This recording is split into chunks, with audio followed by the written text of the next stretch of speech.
Just Capital out with its Just 100 list, a ranking of America's most just companies. CNBC is Just Capital's media partner. Joining us right now in an exclusive interview is Paul Tudor Jones, Tudor Investment founder and chief investment officer. Paul is also the founder and chairman of Just Capital. And here at the table is Hewlett Packard Enterprise's CEO Antonio Neri. HPE is ranked #1 at the tippy top of the list of the Just 100 this year. Good morning to both of you. Paul, I'm going to go to you first to sort of just walk through, if you could, how the Just Capital list is different to the extent you think it is in 2024 relative to the prior years and the shifting sort of winds of what is important to folks. Well, first of all, congratulations to Antonio for him being #1, his company being #1 in the rankings.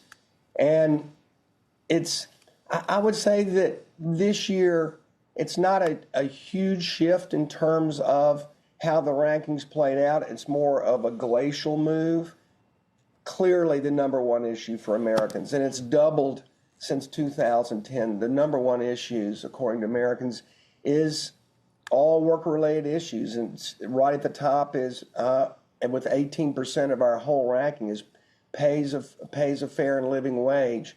So HPE, they just do well in every single category. One that strikes me particularly is they have, in the entire Russell 1000, they have the most generous maternal and paternity leaves that there are. And I say that for me personally because this year, as a newly minted grandfather, all three of my daughters, all three had grandchildren. So watching them hover over those babies for the better part of the first 3 to 6 months of their lives and watching their husbands have the ability to interact with those babies, it was not just a touching and a heartwarming moment, but I just realized what a huge edge it is for those kids in life. We all know how important early childhood is. I think most of the brain synapses are formed and their cognitive abilities by the time they're age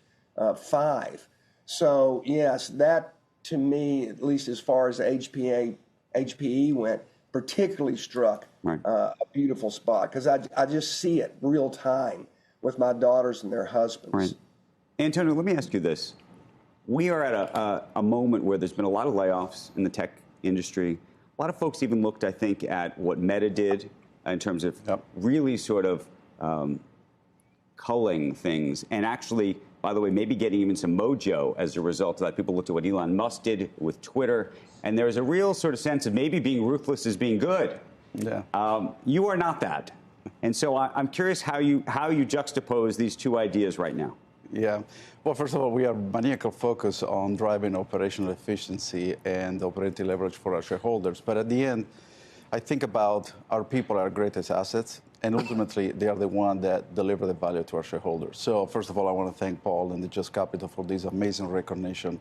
I know our 60,000 employees all over the world will celebrate this today.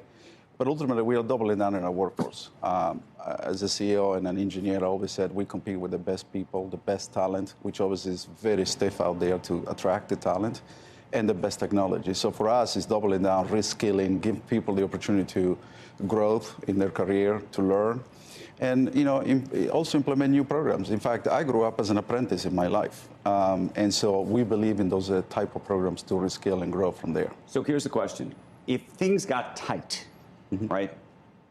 How would you think about getting tighter? Meaning, do you think that the benefits come off first, or do you think keep all the benefits and we're just going to have to remove people if, in fact, that's the case? And I wanted to actually get into a conversation about AI and how that may affect things more broadly. Well, you brought it up, Andrew. I think, first of all, we are living in an amazing time where this type of technology actually is going to help us be better at what we do, so we can reinvest some of those benefits back into the workforce and obviously deliver more value for our shareholders. But generally speaking, we tend to focus on all the stuff that we can remove so that people can do the job better, and then continue to improve our benefits and our capabilities by skilling people to this new reality.